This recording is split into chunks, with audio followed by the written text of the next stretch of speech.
ইমামের সম্পর্কে তোমরা যে মিথ্যাচারটা করছো, তোমরা তো মানুষকে বিভ্রান্ত করার জন্য ওনার ছবির সাথে তোমরা নারীদের ছবি মিলিয়ে করছো, কিন্তু তোমাদের যে কীর্তিকলাপ, তোমাদের যে সমস্ত ছবি মানুষের কাছে কাছে হাতে চলে যাচ্ছে, সেগুলো কি তোমরা অস্বীকার করতে পারবে? কেন তোমরা মিথ্যাচার করো?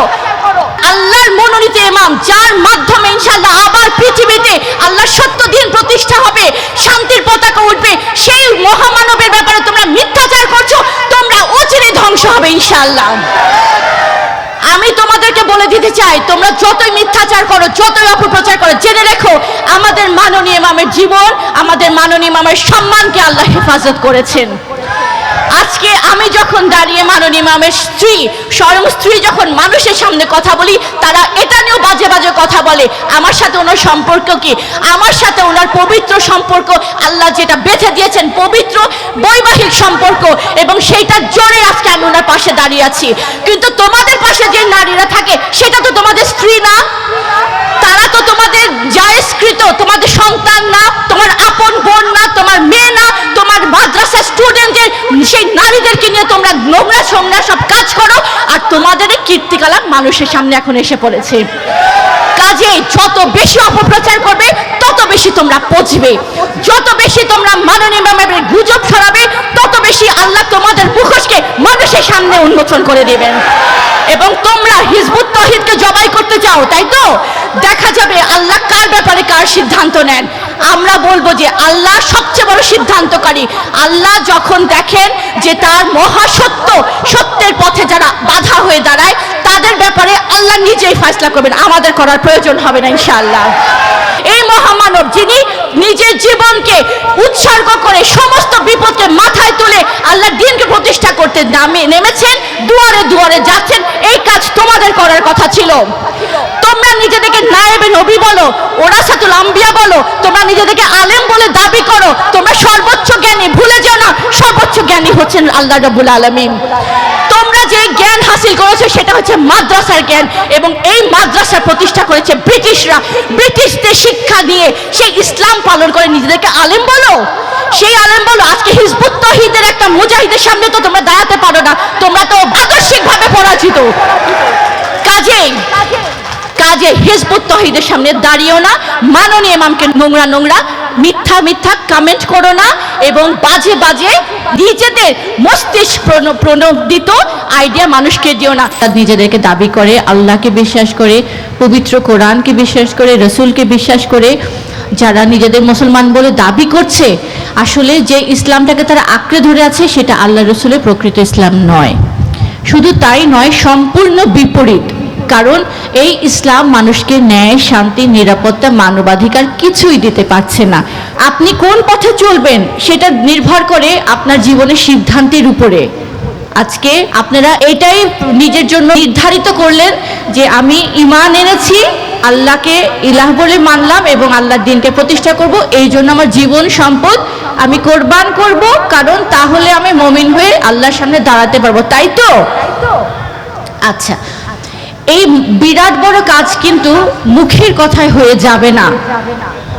প্রথমত হচ্ছে যেই জায়গায় এসেছেন সেই সম্পর্কে সম্পূর্ণ ধারণাটা পরিষ্কার হতে হবে।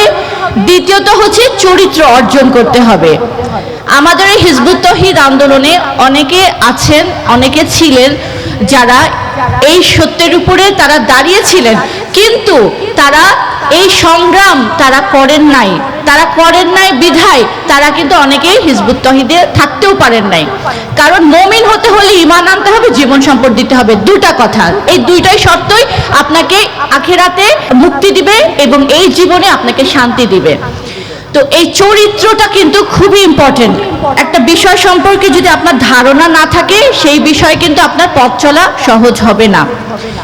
রাসূলুল্লাহ পাক সাল্লাল্লাহু আলাইহি ওয়াসাল্লাম যখন এই তাওহীদের ঘোষণা দিলেন, এবং এই ঘোষণার সাথে সাথে যারা রাসূলুল্লাহর এই ডাকে ঈমান এনেছিলেন, পুরুষ এবং নারী উভয়, তারা একটা চরিত্র ধারণ করেছিলেন। তারা ছিলেন সমাজের অবহেলিত, নির্যাতিত, নিপীড়িত, বিশেষ করে নারীরা। সেই পুরুষ এবং নারীরাই যখন একটা সিদ্ধান্ত গ্রহণ করলেন, তখন তাদের মধ্যে একটা চরিত্র আসলো। সেই চরিত্রটা কি? তারা যুদ্ধ করে, তারা সংগ্রাম করে, তারা জিহাদ করে আল্লাহর দ্বীনকে প্রতিষ্ঠা করবে, এবং সেই চরিত্র অর্জনের মাধ্যমে কিন্তু ইতিহাস রচনা হয়েছে। এই কাজ অসম্ভব কঠিন। এই কাজ আল্লাহ সহজ করে দিবেন যারা এই রাস্তা থেকে চুলো বিচলিত হবে না। আল্লাহ তাদের আত্মার ভিতরে প্রশান্তি দিয়ে দিবেন। রাসূল পাক সাল্লাল্লাহু আলাইহি ওয়াসাল্লামের নারীরা যারা পুরুষদের পাশে থেকে প্রত্যেকটা অন্যায়ের বিরুদ্ধে সংগ্রাম করেছিলেন, সেই নারীদের ত্যাগ, কোরবানি, সংগ্রামের বিনিময় কিন্তু কিছু কিছু নারী আসাবদের ইতিহাস আমরা এখনো ইতিহাসের পাতায় খুঁজে পাই। আপনারা শুনেছেন নিশ্চয়ই, সর্বপ্রথম যিনি আল্লাহর রাস্তায় শহীদ হয়েছিলেন তিনি ছিলেন একজন নারী। তার নাম ছিল সুমাইয়া রাদিয়াল্লাহু আনহা। তিনি আবু জাহেলের অত্যাচার সহ্য করতে পারছিলেন না। আবু জাহেলের একটাই কথা ছিল, তুমি বলো তুমি লা ইলাহা ইল্লাল্লাহতে নাই, তুমি আমাদের মূর্তি যাদেরকে আমরা পূজা করি তাদের অনুসরণ করবে। তিনি বলেছেন না, আমি ঘোষণা দিয়েছি আমি আল্লাহ ছাড়া কাউকে মানব না এবং মুহাম্মদ সাল্লাল্লাহু আলাইহি ওয়াসাল্লাম ওনার রাসূল। এই কথা থেকে ওনাকে এক চুল পরিমাণ সরাতে পারে নাই, এবং সর্বশেষ কি হয়েছে? ওনার জীবন চলে গেছে, শহীদ হয়েছে তিনি, কিন্তু এখান থেকে এক বিন্দু ওনাকে সরাতে পারেন নাই। আমি আরেক নারী সাহাবীর কথা আপনাদের সামনে বলবো। যুদ্ধের ময়দানে, উহুদের যুদ্ধে, তার নাম ছিল উম্মে আম্মারা, নুসাইবা বিনতে কাব। তিনি সেখানে গিয়েছিলেন যুদ্ধের ময়দানে সবাইকে পানি সরবরাহ করতে, কিন্তু যখন দেখলেন যে যুদ্ধের পরিস্থিতিটা একটু মুমিনদের বিরুদ্ধে চলে যাচ্ছে এবং আল্লাহর রাসূল সেখানে আক্রান্ত হচ্ছেন, তখন তিনি সেই পানির মশক ফেলে দিয়ে তিনি হাতে তলোয়ার নিয়ে আল্লাহর রাসূলকে সেভ করার জন্য তিনি যুদ্ধ করেছেন। এবং যুদ্ধ করতে করতে তিনি তার একটা হাতও সেই দিনকে হারিয়েছিলেন, কিন্তু সেখান থেকে তিনি সরেন নাই। হযরত আবু বকরের মেয়ে আসমা বিনতে আবু বকর, আল্লাহ রসুল যখন হিজরত করে মদিনাতে যাচ্ছিলেন, তখন আল্লাহ রসুল অনেকদিন গুহায় ছিলেন। স্বাভাবিকভাবে ওনার উপর এত নির্যাতন, এত অত্যাচার চলছিল যে আল্লাহ রসুলকে যেখানে পাবে সেখানেই তারা হত্যা করার সিদ্ধান্ত নিয়েছে। তখন হযরত আবু বকর সহ অনেকেই রাসূলুল্লাহর সাথে সেখানে গুহায় অবস্থান করছিলেন। আসমা বিনতে আবু বকর তিনি সেই গুহায় যেতেন আল্লাহ রসুল এবং ওনার আব্বার জন্য খাবার নিয়ে। খাবার সবার সামনে কিভাবে নিবে? সবাই তো দেখে ফেলবে। আবু জাহেল ওনাকে বারবার প্রশ্ন করছে, বলো মুহাম্মদ কোথায় সাল্লাল্লাহু আলাইহি ওয়াসাল্লাম, কিন্তু তিনি একবারের জন্য বলেন নাই। কোমর থেকে তিনি ওড়নাকে ছিঁড়ে নিয়ে সেই ওড়নার মধ্যে খাবার নিয়ে আল্লাহ রাসূলের কাছে পৌঁছে দিতেন। রাসূল পাক সাল্লাল্লাহু আলাইহি ওয়াসাল্লামের প্রথম স্ত্রী আম্মা খাদিজার কথা শুনেছি। তিনি খুবই ধনী একজন নারী ছিলেন এবং তিনি সেখানে সেই সমাজে প্রতিষ্ঠিত একজন ব্যবসায়ী ছিলেন। আল্লাহ রসুল যখন নবুয়ত পেলেন, তিনি যখন বুঝতে পারলেন যে রাসূলুল্লাহর উপরে নবুয়ত এসেছে এবং দ্বীন প্রতিষ্ঠার কাজ আল্লাহ রসুলের উপরে আল্লাহ নির্ধারণ করেছেন, তখন সেই সংগ্রামে রাসূল পাক সাল্লাল্লাহু আলাইহি ওয়াসাল্লামের পাশে থেকে তিনি তার সম্পদ দিয়ে, তার টাকা পয়সা দিয়ে, সব কিছু দিয়ে রাসূল পাক সাল্লাল্লাহু আলাইহি ওয়াসাল্লামকে তিনি সাহায্য করেছেন দ্বীন প্রতিষ্ঠা করার জন্য। এইভাবে প্রত্যেকটা সময়ে, প্রতিটা ঘটনায় নারীদের অনেক বড় একটা ভূমিকা ছিল। কাদেশিয়া যুদ্ধেতে সেখানে খানসা বিনতে আমর রাদিয়াল্লাহু আনহা, তিনি একজন সাহাবী ছিলেন। সেই কাদেশিয়া যুদ্ধে তিনি একজন নয়, দুইজন নয়, তিনি তার চারটা পুত্র সন্তানকে আল্লাহর রাস্তায় শহীদ করেছিলেন। এবং সেখানে যখন তারা জীবন দিয়ে আল্লাহর দ্বীনকে প্রতিষ্ঠা করার জন্য তারা শহীদ হয়, তখন তিনি একটা কথা বলেছিলেন, আলহামদুলিল্লাহ, আল্লাহ আমার পুত্রদেরকে কবুল করেছেন শহীদ হিসাবে। আমার যদি আরও পুত্র সন্তান থাকতো, আমি তাদেরকেও আল্লাহর রাস্তায় এভাবে এগিয়ে দিতাম, তারা যেন শাহাদাত যেন তারা পেত। অর্থাৎ যুগে যুগে, কালে কালে, প্রত্যেকটা সময় নারীদের ভূমিকা ছিল অসামান্য। আল্লাহর দ্বীনকে প্রতিষ্ঠা করার জন্য তারা সর্বোচ্চ ত্যাগ করে, সর্বোচ্চ কোরবান করেছেন বলে আজকে ইসলাম নামের এই ধর্মটা পৃথিবীতে এখনো বহাল আছে। 1400 বছর চলে গেছে, আল্লাহ রসুলের সেই আদর্শ সবাই ত্যাগ করেছে, আল্লাহ রসুলের সেই জিহাদ ত্যাগ করেছে, দ্বীন প্রতিষ্ঠার সেই সংগ্রাম ত্যাগ করেছে। আজকে হিজবুত তহিদ আবার পৃথিবীতে আবির্ভূত হয়েছে, সে দিশেহারা মানুষকে আবারও তাদের লক্ষ্যে ফিরিয়ে দিতে। এই হিজবুত তৌহিদে যেই নারীরা আছেন, আপনি দেখতে পাচ্ছেন আমাদের সমাবেশে এখানে অর্ধেক পুরুষ অর্ধেক নারী। আমাদের এই আন্দোলনের প্রত্যেকটা কাজে নারীরা পুরুষদের পাশে থেকে এই সংগ্রাম করছেন। তারা তাদের স্বামীদেরকে এগিয়ে দিচ্ছেন, তাদের সন্তানদেরকে আল্লাহর এই দ্বীনের এই আদর্শে গড়ে তুলছেন। তারা নিজেরা সংগ্রাম করছেন, অর্থ দিয়ে, সম্পদ দিয়ে, সময় দিয়ে, সংসার করে, যেভাবেই সম্ভব তারা এই আল্লাহর দ্বীনকে প্রতিষ্ঠা করার জন্য তারা একইভাবে ভূমিকা রাখছেন যেভাবে রাসূল পাক সাল্লাল্লাহু আলাইহি ওয়াসাল্লামের নারী আসহাবরা রেখেছিলেন। আমাদের সম্পর্কে অনেক অপপ্রচার আছে, আমাদের সম্পর্কে অনেক মিথ্যাচার আছে, গুজব রটনা করছে। কারা করছে আপনারা জানেন। সোশ্যাল মিডিয়াতে দেখবেন, বিভিন্ন মসজিদে দেখবেন, মাদ্রাসায় দেখবেন হিজবুত তৌহিদের ব্যাপারে মিথ্যা অপপ্রচার চালিয়ে যাচ্ছে। কিন্তু যারা আজকে এসেছেন, যারা নিজের কানে মাননীয় ইমামের আলোচনা শুনেছেন, বক্তব্য শুনেছেন, নিশ্চয়ই এতটুকুন আপনারা অনুধাবন করতে পেরেছেন যে হিজবুত তৌহিদ কত বড় মহাসত্য নিয়ে দাঁড়িয়েছে এবং যারা হিজবুত তৌহিদের বিরোধিতা করছে তারা কত বড় মিথ্যাবাদী। আশা করি আপনাদের সামনে পরিষ্কার হয়ে গেছে। কিন্তু এই মিথ্যার চাদর সরিয়ে সত্যকে মানুষের সামনে যদি আপনারা ভাষিত না করেন, তাহলে এই গুজব রটনাকারী, এই মিথ্যা প্রোপাগান্ডা যারা ছড়ায় মানুষের মাঝে আমাদের ব্যাপারে বিষ ঢেলেই যাবে। কাজে আমি আজকে যারা নতুন এসেছেন এবং যারা পুরনো আছেন, যারা সত্য বুঝেছেন, ঈমান এনেছেন, সংগ্রাম করার জন্য ওয়াদা করেছিলেন, আমি খালি একটা কথাই বলবো, যদি আপনারা মানুষের দুয়ারে দুয়ারে এই মহাসত্যের আহ্বান নিয়ে না যান, তাহলে তাদের এই অপপ্রচারের চাদর সরবে না, তাদের এই অপপ্রচার কখনোই ধ্বংস হবে না, তাদের এই অপপ্রচারে তারা জয়ী হয়ে থেকে মানুষকে সত্যর রাস্তাকে অবরুদ্ধ করার জন্য তারা তাদের সমস্ত প্রচেষ্টা চালিয়ে যাবে। আমি আপনাদেরকে আহ্বান করব, যে নারীরা নতুন এসেছেন এবং যারা পুরনো এসেছেন, আপনারা আগামীকাল থেকে ইনশাল্লাহ এই মহাসত্য মানুষের দুয়ারে পৌঁছে দিবেন। কে আসলো কে আসলো না সেটা আমাদের দেখার বিষয় না। যে আমাদের ব্যাপারে মিথ্যাচার, কি পরিমাণ মিথ্যাচার করছে সেটা আসলে আপনারা ফেসবুক খুললে দেখতে পারবেন। মাননীয় ইমাম যখন এক একটা মিটিং করেন, এরকম সমাবেশ করেন, জনসভা করেন, জুম্মায় তিনি খুতবা দেন, এরকম অনেক নতুন ভাইয়েরা আসেন, সেখানে এসে সমস্ত বক্তব্য শোনার পরে বলে, মাননীয় ইমামের হাতে হাত রেখে বলে, তারা অশ্রুসিক্ত হয়ে কথা বলেন, মাননীয় ইমাম আমাকে ক্ষমা করবেন, এতদিন পর্যন্ত আপনার সম্পর্কে যেই পরিমাণ মিথ্যাচার আমি শুনেছি সেগুলোকে আমি বিশ্বাস করেছিলাম। আমি বিশ্বাস করতাম যে আপনি ইসলামের বিরুদ্ধে দাঁড়িয়েছেন, আমি বিশ্বাস করতাম যে আপনি মানুষকে পথভ্রষ্ট করছেন। সেই জায়গা থেকে আমি আপনার বিরুদ্ধে মিথ্যা মিথ্যা নোংরা নোংরা কমেন্ট করতাম। আজকে আপনি আমাকে ক্ষমা করবেন, আমি ঈমান আনলাম এবং আমি শপথ নিলাম এই মিথ্যাকে ধ্বংস করে আল্লাহর দ্বীনকে প্রতিষ্ঠা করার জন্য আমি আমার জীবন, আমার সম্পদ সবকিছু কোরবান করার জন্য রাজি। এরকম কিন্তু রাসূলুল্লাহ দরবারেও হতো। রাসূলুল্লাহ সম্পর্কে মিথ্যা গুজব রটিয়ে দিত, তিনি হচ্ছেন জাদুঘর, তিনি মানুষের সংসার নষ্ট করছেন, ধ্বংস করছেন, ঈমান নষ্ট করছেন, এইভাবে মানুষকে রাসূলুল্লাহর কাছে আসা থেকে দূরে রাখতো। কিন্তু যখন যারা রাসূলুল্লাহর সান্নিধ্যে এসেছেন, যখন রাসূলুল্লাহর বক্তব্য শুনেছেন, তারা দেখেছেন যে এতদিন পর্যন্ত যে কথাগুলো শুনেছেন এবং আল্লাহ রাসূলের পবিত্র মুখ থেকে যে কথাগুলো শুনলেন সম্পূর্ণ বিপরীত, এবং এটাই হক, এটাই সত্য, এটাই হওয়া উচিত। এইভাবেই তারা ঈমান এনেছেন, জীবন দিয়েছেন।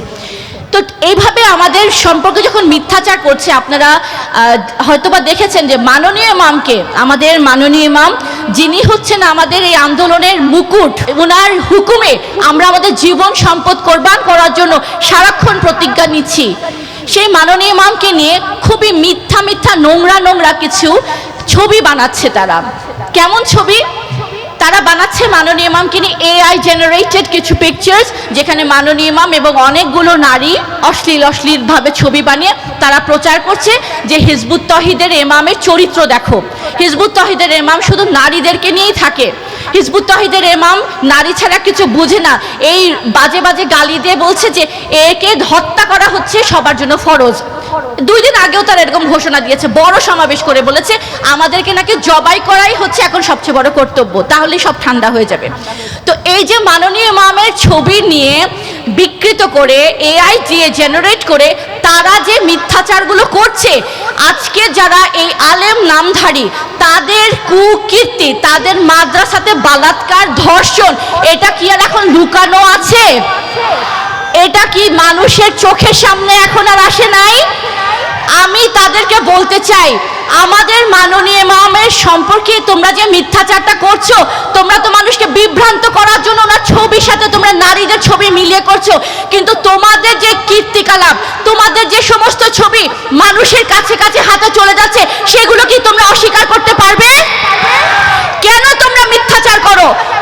আল্লাহর মনোনীত ইমাম, যার মাধ্যমে ইনশাআল্লাহ আবার পৃথিবীতে আল্লাহর সত্য দিন প্রতিষ্ঠা হবে, শান্তির পতাকা উঠবে, সেই মহামানবের ব্যাপারে তোমরা মিথ্যাচার করছো, তোমরা অচিরে ধ্বংস হবে ইনশাআল্লাহ। আমি তোমাদেরকে বলে দিতে চাই, তোমরা যতই মিথ্যাচার করো, যতই অপপ্রচার করো, জেনে রেখো আমাদের মাননীয় ইমামের জীবন, আমাদের মাননীয় ইমামের সম্মানকে আল্লাহ হেফাজত করেছেন।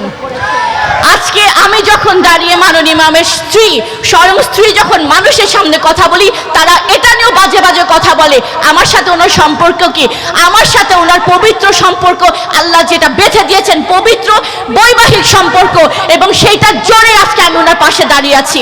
কিন্তু তোমাদের পাশে যে নারীরা থাকে, সেটা তো তোমাদের স্ত্রী না, তারা তো তোমাদের জায়েজকৃত, তোমাদের সন্তান না, তোমার আপন বোন না, তোমার মেয়ে না, তোমার মাদ্রাসা স্টুডেন্টের সেই নারীদেরকে নিয়ে তোমরা নোংরা সোংরা সব কাজ করো, আর তোমাদের এই কীর্তিকলাপ মানুষের সামনে এখন এসে পড়েছে।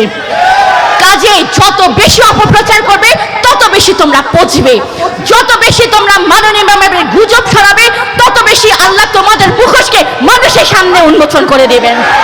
এবং তোমরা হিজবুত তৌহিদকে জবাই করতে চাও, তাই তো? দেখা যাবে আল্লাহ কার ব্যাপারে কার সিদ্ধান্ত নেন। আমরা বলবো যে আল্লাহ সবচেয়ে বড় সিদ্ধান্তকারী।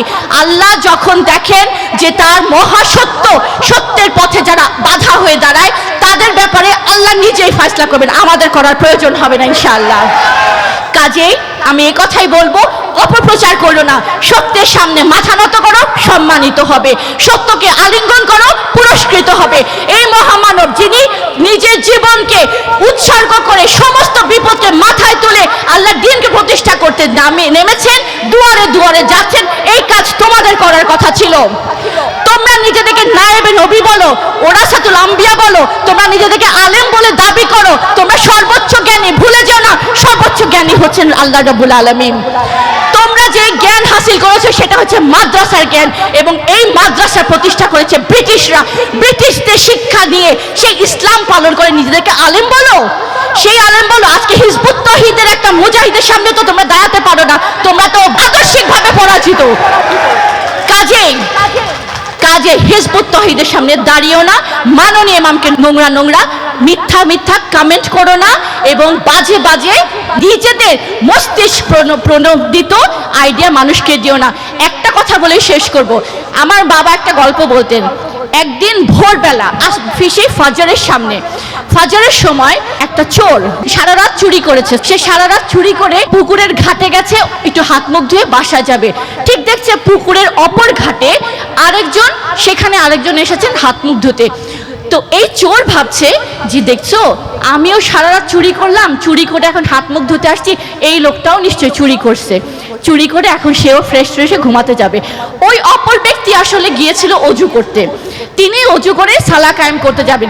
তিনি চোরকে দেখে মনে করছেন, দেখছো কত ভালো, এত ইয়াং একটা ছেলে এত ভোরবেলায় নিজের ঘুম কামাই করে আসছে অজু করে সালা কায়েম করার জন্য মসজিদে যাবে, আহা কত ভালো ছেলেটা। অর্থাৎ যে যেরকম সে অপরকে একইভাবে নির্ধারণ করেন, সে নিজে যা অন্যকে তাই মনে করে। কাজেই আমি আপনাদের যারা নতুন এসেছেন, অনেক অপপ্রচার শুনবেন। কালকে যখন আপনি হিজবুত তৌহিদে ঈমান এনে যখন যাবেন, আপনাকে বলবে তুমি কোন দলে গেলা, মাননীয় ইমামের ব্যাপারে বাজে বাজে কথা বলবে। কিন্তু কোথায় এসেছেন, কেন এসেছেন, কি কারণে এসেছেন, আশা করি আপনারা বুঝেছেন। এবং আজকে থেকে আপনাদের জীবনের উন্মুক্ত একটা, আপনাদের জীবনের নতুন একটা উদ্দেশ্য যে সামনে আপনাদের উন্মোচিত হলো, আশা করি বুঝতে পেরেছেন। তো আল্লাহ আপনাদের সবাইকে ঈমান ধরে রাখার তৌফিক দান করুন, এবং এই ঈমানকে প্রতিষ্ঠা করার জন্য, জীবন সম্পদ দিয়ে সংগ্রাম করার জন্য আল্লাহ আপনাদের সুস্থতা দান করুন। আমাদের জন্য দোয়া করবেন, আমাদের মাননীয় ইমামের জন্য দোয়া করবেন। সবাইকে অনেক অনেক অসংখ্য জাযাকাল্লাহ। আল্লাহ হাফেজ, সালামু আলাইকুম।